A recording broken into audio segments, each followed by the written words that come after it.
hostess with the mostest, Jen Bell, as always. Now, it is Tuesday. I know normally I would be doing my series review in Are You Afraid of the Dark? I'm going to take just a tiny little break from doing the Are You Afraid of the Dark? I will be doing it. I think I might do Are You Afraid of the Dark more as, like, every couple of weeks. I might do a couple of episodes, a few episodes, and then start talking about something else. Mainly other series reviews. This is not official yet, but I may pick up doing the Bates Motel since I am doing the franchise review right now of Psycho. So look for that coming, but till then, like I said, don't worry on Are You Afraid of the Dark. I will still do it every so often, so it just won't be every week. Only because I feel like not a whole lot of people are watching it. I know some of you guys are. I'm still going to do it for you guys. I will, but like I said, it's not going to be as often. So, hence why we're changing it up a little bit. Today, though, we're not jumping into Bates Motel, but we're actually talking about another horror pack movie. We're going to actually dive into the DVD pack from May, and that is Below Zero with little Eddie Furlong and Michael Berryman. Now this one, this was another one, like I said in my unboxing videos for my horror pack, both of them, like, I wasn't really too overly ecstatic about either pack last month, but I was kind of like, who knows, I might find some gems in this month, and you know what, so far, the movies I have actually watched, pretty decent movies. I know I've already talked about The Stoneforge Asylum. We're talking about Below Zero, like I just said. This is another one. Like, I did not expect really anything out of it. I really kind of thought I was really going to be bored and really disliking it. Not so much. Here's the thing. It's not the greatest movie. It's certainly not the greatest movie. But on the other hand, honestly, not the worst movie, kind of the middle of the road for me. Couple things I kind of liked, other things I didn't. Few things that I liked was that, in this movie, we've got Edward Furlong, who, per his agent, is kind of like sent out to, like, boo-foo nowhere, and he's pretty much, like, locked into this little, like, room to finish, like, a manuscript within, like, 5 days and stuff, and then, just kind of, like, his experiences in writing this, book and everything, and just, like, all this, like, shenanigans and everything that ensue.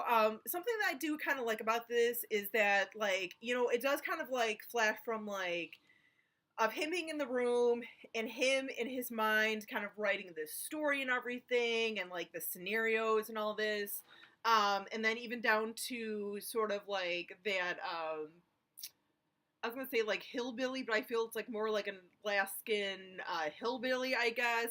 Fargo, I don't know. I know Fargo is not in Alaska, you guys, I know. But it's just like this little Fargoian, who just like, oh, don't you know? I like that character, I really do. She's so, as soon as we meet her, we're like, get away from her, there's something weird about her. At least for me, that's how I was. But yeah, she kind of, agrees with Edward Furlong's agent of, like, okay, yeah, I'll keep him here, blah, blah, blah, he can do this. And she, of course, is kind of like one of those typical, like, fangirls, sort of like, Kathy Bates in Misery, and just all this stuff. I like her character and everything. Some of the stuff, though, I feel like the story, was a little generic. Then again, I know a lot of these movies that we get, or even just movies in general, a lot of time, are kind of, like, recycled ideas from, like, previous ideas, so, I can't even, like, gripe on that much. So yeah, like, the story is kind of, like, interesting of a twist as it is, and take on it. Yeah, it's just another kind of weak, generic story like this. But no, seriously, it's a decent little movie. You kind of see just Edward Furlong's character, like, go through the range of emotions of just, starting off, like, being frustrated and being locked in this room, to just like the insanity that he is trying to write this book and everything. This is definitely another one of those movies you really gotta, especially upon like first viewing, first like couple viewings, you really gotta, pay attention. It's not one of those movies where you can like pop in and like do some other things like cleaning, cooking, whatever, whatever you're doing, balancing the checkbook or whatnot. Because there are quite a few things, like I said, it kind of goes back and forth between like him writing the book to him in his head writing the book with like the different scenarios and everything. So you gotta kind of like pay attention to like what's going on, because you could look up and you're like, wait, what the hell? Like, what the hell's going on? Like, where did this guy come from? And like, why is this guy now like being electrocuted in the tub? Like things like that, because you gotta like pay attention to what's going on. What's like real versus fiction and stuff. But no, it's a decent little one.